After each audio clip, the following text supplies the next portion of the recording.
Hello and namaste to all our viewers and welcome to our program. Today we have His Excellency Dr.Sergey V, Velichkin, Russian Ambassador to Nepal, talking with us about the bilateral relationship between Nepal and Russia. After any other delay, let us welcome him to our program. His Excellency, you're most welcome to our program. Thank you and namaste to everyone. Thank you, sir. His Excellency, tell us about your experience till now working here as Russian ambassador in Nepal. Well, I am here almost 4 years. Actually, within a fortnight, it will be precisely 4 years. It's enough time to draw some conclusions, though I must also say that I visited Nepal as a private guest of the then Russian ambassador back in 1996 in spring. Much change has occurred since that time, and well, I will not be making controversial remarks about what has improved, what not. You know, to the man who has come here as an ambassador, this has been fascinating time. First of all, witnessing the really historical transition for Nepal. With a lot of things happening on the right side of this process. And let me tell you frankly from the beginning that I'm not discouraged by some drawbacks and slips in the process, precisely because I have seen the picture and I have seen the direction of the change. Believe me, it's positive. Believe me, this is what makes me as an observer very happy. Besides, and well, let us say, this is what I am here for. We have seen some revival in our relations. I'm saying revival because our relations, well, have a history of since 1956, at least, when our diplomatic relations were established, and the kind of beginning we had, which was very dynamic and which was marked by the establishment of a number of industries and joint projects. Well, it encourages the likes of me, you know, to all the time look back, you know, and compare it with the present opportunities. I think that these 4 years have seen several exchanges at different levels, which promise, with the further progress in your transition, which I have mentioned, will create dynamic upheaval in our relations in all spheres. According to your experience, His Excellency, what qualities can Nepal learn from Russia and vice versa? I would start with vice versa. I have come to like the Nepalese people very much. My previous experience was limited in India, where I spent 11 years in 3 assignments, to meeting individual Nepalese, like students in, for example, GNU, like some visiting scholars taking part in the debates, and of course, plainly speaking, some chowkidars who are respected for their professional qualities, let us say, by the Indians. But when I came here, I have discovered it is by no means exhaustive report of Nepalese personality. You have that dignity of mountain dwellers. You have that stamina of people who have for centuries fought with nature, which sometimes was not too kind. You have resilience, being capable of dealing with what that nature sometimes, you know, throws up by way of some disasters, and this is perennial nature of the whole thing. The hard toiling nature of the Nepalese peasants, well, it amazes me. Balance in trade has been unfavorable since past few years between Nepal and Russia. In this context, what benefits can Nepal get from Russia? I am not cheered by the statistics of our trade. It remains very limited. But of course, we are very far from each other. And then Nepal historically has most of its trade with its neighbors, let's put it like that. And if you want to sell something to you, well, you'll have to travel through the neighboring country, and that creates certain issues needing to be resolved. But basically, I think it is because of the same transition.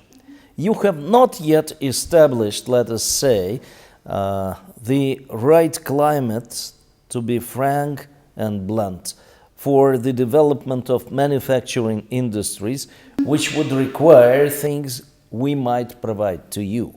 At the moment, these are, say, some spare parts for choppers. Yes, exactly. Or let us say some copper wire. And machinery things. That depends on ingenuity and enterprise of individual leaders. We are buying from you what you offer. You offer pashmina carpets. Yes, exactly. Woolen carpets. How many pashmina or carpets you might offer to the faraway country? I think when you really develop the way your natural resources and qualities of your people, which I have mentioned, allow you, will have much better trade, and it will be balanced too. Exactly, His Excellency. There was a time where we Nepalese used to export carpets, especially woolen carpets, to Russia. And we would import machinery parts, as you have already mentioned, machinery parts for airplanes, choppers. But that has been stopped in today's era. Why so?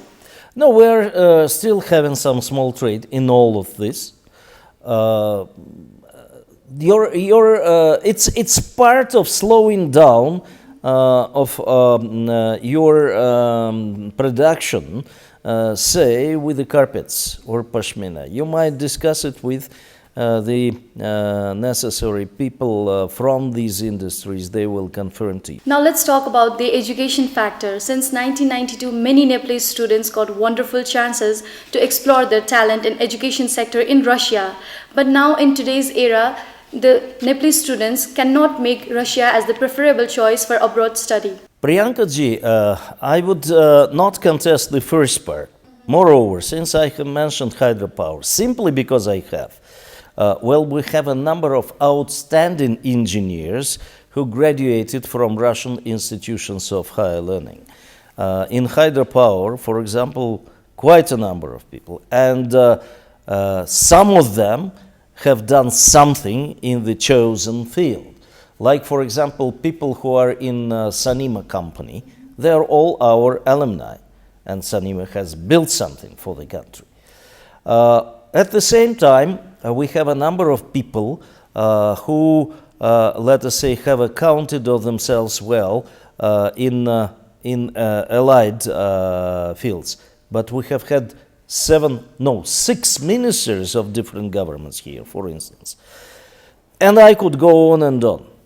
But at the same time, because of this changeover from state monopolized education in our country to, let us say, coexistence of private sector with state efforts in the same sector as well as all over, well, it has become a little bit more difficult to provide the same number of scholarships. But the changes have happened in Nepal, in psychology of the people here.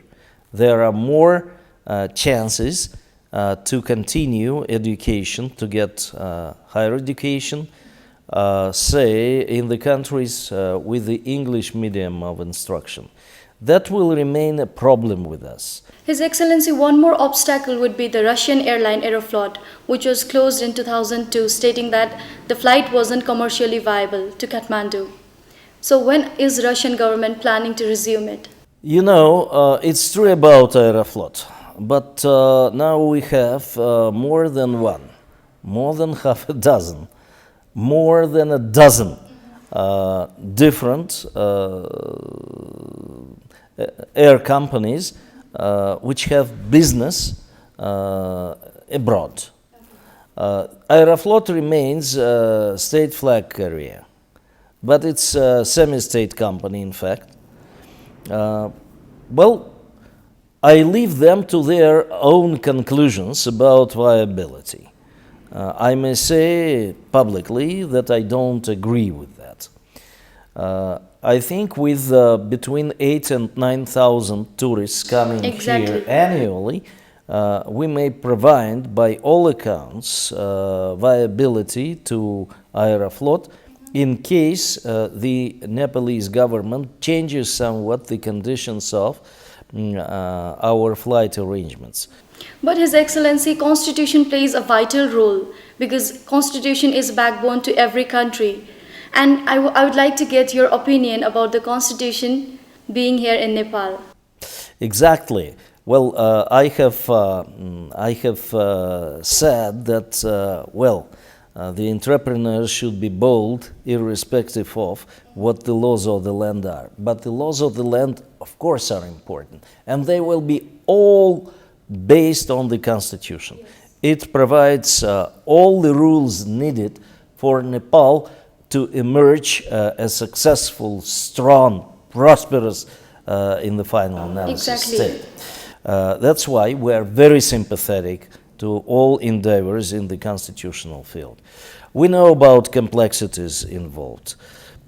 Please allow me to say, with my experience here in South Asia, which after all, I may add to what I said about India, include 5 years in Bangladesh at a very difficult time for this country, and staying in some other countries which witnessed constitutional changes. This is always tricky. And yours is an experiment of historical dimension here. We got to see a small glimpse of the days of Russian culture here in Nepal. What about the days of Nepalese culture in Russia? Priyanka ji, I'm looking forward to that. In fact, I have started, should I say, persistently demanding from my partners in the Ministry of Culture here that they should be coming up very soon with a kind of blueprint, because it involves a lot of effort. Exactly. You have to choose whom to send and how, and you will be discussing it with them. And then there is the choice of venues, for example, for us as the hosts. So far I have received very positive response from the Honorable Minister, the Honorable Sachiv, the Joint Secretaries who are involved. Much depends on them at this stage. In the future, it will be all in the hands of the performing teams, but not entirely. I have already started discussing it with the representatives of the business community, starting with the Nepal-Russia Chamber of Trade and Industry.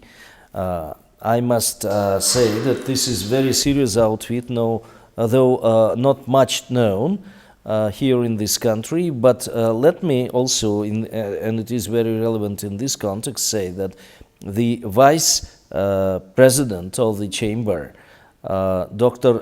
Shivaji Yadav, yes, member of Samvidhan Sabha, has tremendously contributed to the success of the Days of the Russian Culture, which you have mentioned. I expect that the Chamber and the business community at large will take advantage of this opportunity of exposure of Nepal, the unique opportunity to bring awareness of Nepal and its opportunities, including in tourism, or above all in tourism. At last, His Excellency, what is your opinion about Nepal and we Nepalese people? Any suggestions? Priyanka ji, looking at you, Well, I must say that, well, Nepalese people are mostly young. Though I have seen, and I'm proud of my personal acquaintance with the real sages from the senior generation. I like you all. I like the way you react to those challenges. I cannot but like you for your attitude to my country.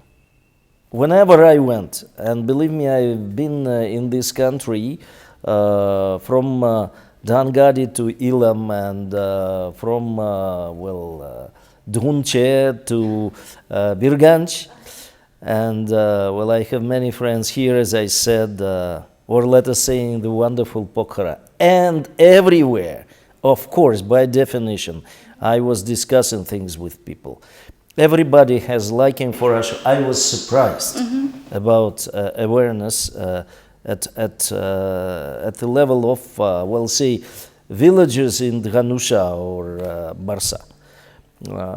Well, my impression about the Nepalese people is basically a proud nation with ancient, somewhat enigmatic, civilization.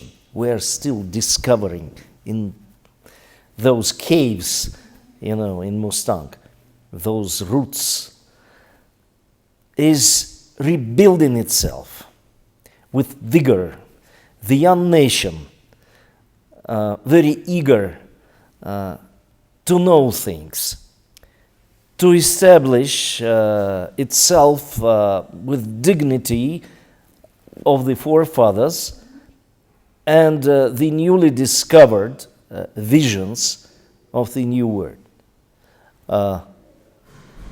I wish you every success. His Excellency, thank you so much for letting us to be here and know your opinions about the bilateral relationship between Russia and Nepal. Thank you so much for being here. Thank you very much, Priyanka ji, for your questions and this opportunity. Thank you, sir. And I would like to thank the viewers for having taken interest in this program. Thank you so much, sir. Yes, we had Dr. Sergey Velichkin, Russian ambassador here for Nepal, talking about the bilateral relationship between Russia and Nepal. Do mail us at media.saujanya for your suggestions. Till then, we'll see you at the next episode with another personality about his or her opinions. Thank you so much for being there with us. Take care. See you. Namaste.